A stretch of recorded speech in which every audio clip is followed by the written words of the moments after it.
Friends, आज मैं 7th class के एक स्टूडेंट से मिला तो स्टूडेंट बड़ा परेशान था क्योंकि उसे मैथ में काफ़ी दिक्कतें आ रही थी। एचसीएफ और एलसीएम निकालने में काफ़ी दिक्कत आ रही थी, वो निकाल नहीं पा रहा था। तो उसने मेरे से कहा कि क्या हम एचसीएफ और एलसीएम निकालने का एक अच्छा उपाय, अच्छा तरीका निकाल सकते हैं कि हम क्या करें, हम सिर्फ अपनी वैल्यूज़ को पास कर दें और वो हमें एचसीएफ और एलसीएम निकाल के दे दे। कोई ऐसा कैलकुलेटर हो सकता है? तो फिर मैंने काफ़ी सोचा, सोचने के बाद मैंने सोचा कि क्यों ना इसके इस प्रॉब्लम को सॉल्व करने के लिए कुछ लिखा जाए, कुछ कोड किया जाए। तो फ्रेंड्स, आज के इस वीडियो में हम लोग जावास्क्रिप्ट की मदद से एलसीएम और एचसीएफ को गेट करने के लिए फंक्शंस बनाएंगे, जिसके अंदर हम अगर कोई भी वैल्यू पास करते हैं तो वो उस वैल्यू को लेके उसका एलसीएम, उसका एचसीएफ निकाल के वो हमें दे दे। तो फ्रेंड्स, वीडियो में लास्ट तक जरूर बने रहे ताकि आप भी एलसीएम और एचसीएफ को निकाल पाए, उसके लिए फंक्शन बना पाए। और अगर आप हमारे चैनल पे नए हैं तो प्लीज चैनल को सब्सक्राइब जरूर करें। तो आइए आप अपने कंप्यूटर के स्क्रीन पे चलते हैं और वहां पर सारी चीजें स्टेप बाय स्टेप समझते हैं, सारी चीजें कोड करके वहां पे देखते हैं। So friends, let's get started.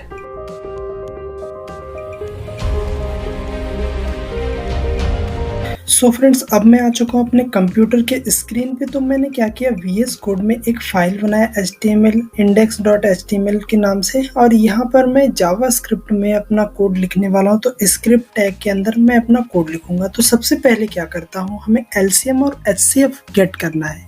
तो उसके लिए कुछ वेरिएबल्स की नीड होती है। तो मैं उस वेरिएबल को लिखूंगा लेट a नाम से एक वेरिएबल लूंगा, b नाम से एक वेरिएबल, x नाम से एक वेरिएबल, y नाम से एक वेरिएबल और HCF नाम से एक, LCM नाम से, और एक वेरिएबल होगा टेम्प नाम से।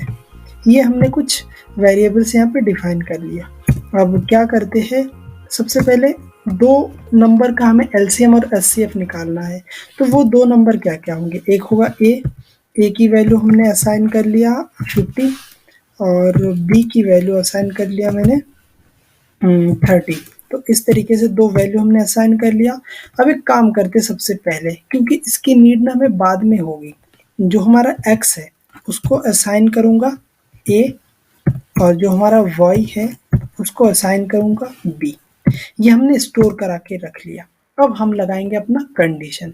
कंडीशन में सबसे पहले क्या होगा, while लूप चलाएंगे, WHI वाइल लूप चलाया, और वाइल लूप के अंदर हम डिफाइन करेंगे जब तक जो हमारा b है उसकी वैल्यू नॉट इक्वल्स टू 0 होता है, तब तक हमारा ये लूप चलेगा। जैसे ही हमारा b की वैल्यू 0 हो जाएगी तो हमारा लूप चलना बंद हो जाएगा और इसके अंदर हम कंडीशन लगाएंगे। सबसे पहला कंडीशन क्या होगा हमारा, सबसे पहला कंडीशन होने वाला है जो हमारा टेम्प है, temp is equals to b करेंगे। ये सारा चीज हम आगे समझने वाले हैं कि कैसे क्या कर रहे हैं और क्यों कर रहे हैं। उसके बाद हमारा अगला वेरिएबल होगा b equals to a percentile b। ये इतना कर दिया। अब उसके बाद हमारा आता है a is equals to temp. बस इतना काम करना है हमें। ये सारा काम हमारा हो गया है। अब एक बार इसको समझते हैं। अब ये लूप कब चलेगा, जब हमारे b की वैल्यू क्या होगा, 0 नहीं होगा।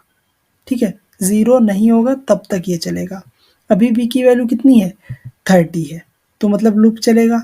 लूप चलने के बाद पहली बार में टेम्प में कितना जाएगा, 30 जाएगा। यानी फर्स्ट टाइम हमारे जो टेम्प की वैल्यू होगी, फर्स्ट टाइम हमारे टेम्प की वैल्यू कितनी है, 30 है।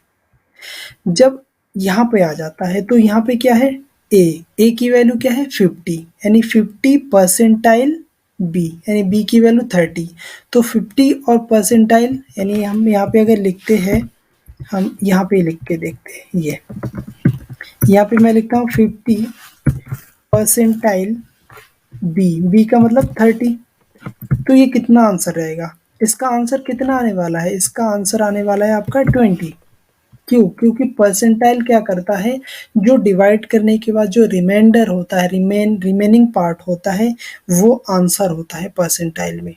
तो यानी हमारे पास b की वैल्यू अब क्या आ जाएगी, अब इसके अंदर b की वैल्यू हमारे पास क्या आ जाएगी, जो हमारी b की वैल्यू आएगी वो आएगी 20। यानी अब b की वैल्यू क्या है, 20 है। यहाँ पे v की वैल्यू 20 आ गई। अब a की वैल्यू क्या होगी यहाँ पे, तो यहाँ पे a की जो वैल्यू होगी, जो टेम्प की वैल्यू क्या है 30 है, तो यहाँ पे 30 आ जाएगा। एक बार हमारा लूप कंप्लीट हो गया, अब दोबारा आएगा लूप चलने। अब यहाँ पे दोबारा लूप आया, टेम्प की बी की वैल्यू कितनी है 20, बी की वैल्यू 20, तो टेम्प की वैल्यू अब क्या हो जाएगी, टेम्प की हमारी अगली जो वैल्यू होगी वो हो जाएगी 20, टेम्प इक्वल्स टू 20 हो गया। ठीक है, अब बी की वैल्यू, ए की वैल्यू कितनी हो जाएगी 30, तो ए की वैल्यू यहाँ पे 30 हो गया। अब यहाँ पे देखो 30 है ए की वैल्यू, और परसेंटाइल बी की वैल्यू क्या है 20, तो इसका आंसर क्या आएगा 10 आएगा।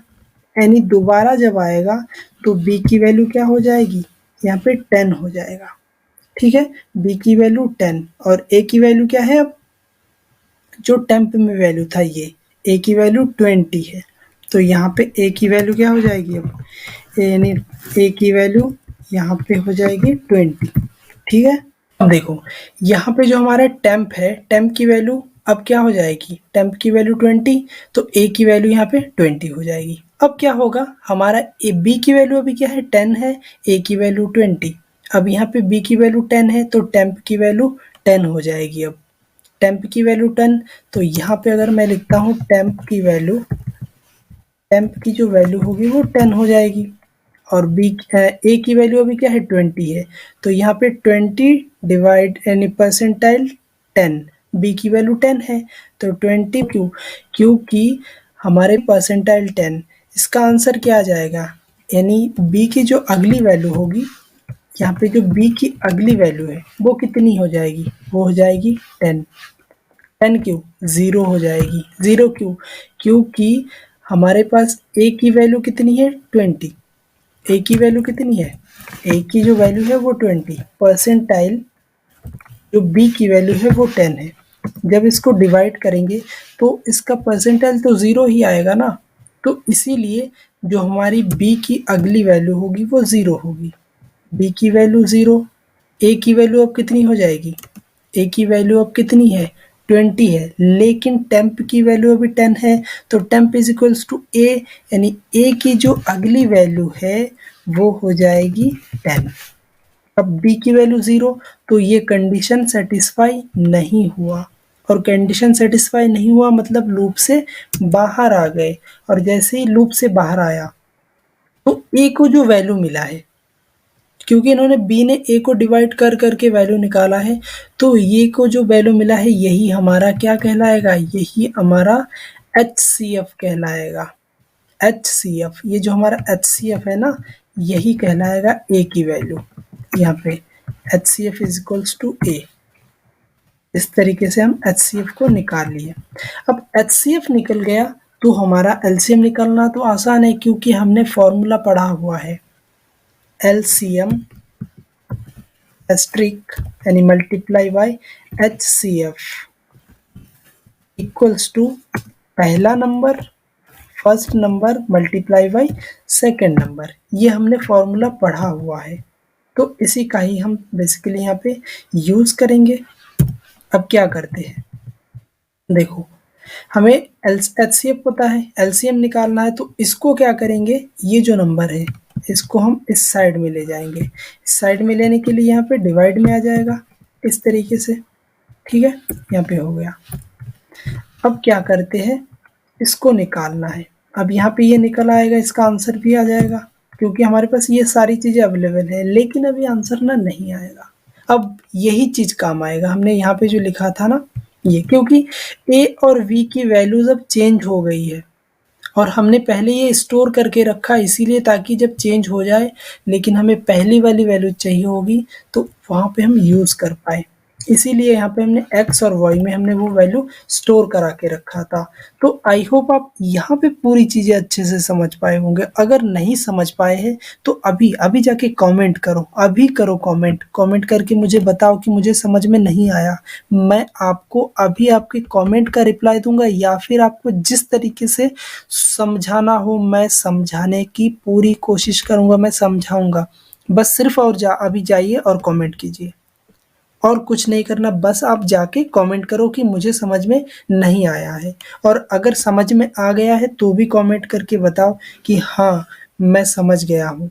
अब इसके बाद से अगर एलसीएम या एचसीएफ निकालना हो तो मैं आसानी से निकाल लूँगा। इतना बस हमें कमेंट में बता दो। अब इसको प्रिंट करके देखते हैं। कंसोल.लॉग, और इसके अंदर हम क्या करेंगे, सबसे पहले एचसीएफ को प्रिंट करते हैं। HCF इज, इस तरीके से हमें कुछ प्रिंट करना पड़ेगा, और उसी तरीके से एलसीएम को भी प्रिंट करते हैं। LCM, ये रहा हमारा LCM, इन दोनों को प्रिंट करते हैं। ये इस पेज को मैंने यहाँ पे ओपन कर रखा है ये। अब इसको सिंपली हमें रिफ्रेश करना है, तो रिफ्रेश करेंगे तो देखो यहाँ पे HCF तो आ गया लेकिन LCM नहीं आया। क्यों नहीं आया, देखते हैं क्या दिक्कत है। ये इसकी वजह से नहीं आया। ये देखो अब आ गया है। LCM जो हमारा HCF है वो 10 है, और जो हमारा LCM है वो यहाँ पे इतना दे रखा है 150। अब LCM को 150 क्यों कहा गया है?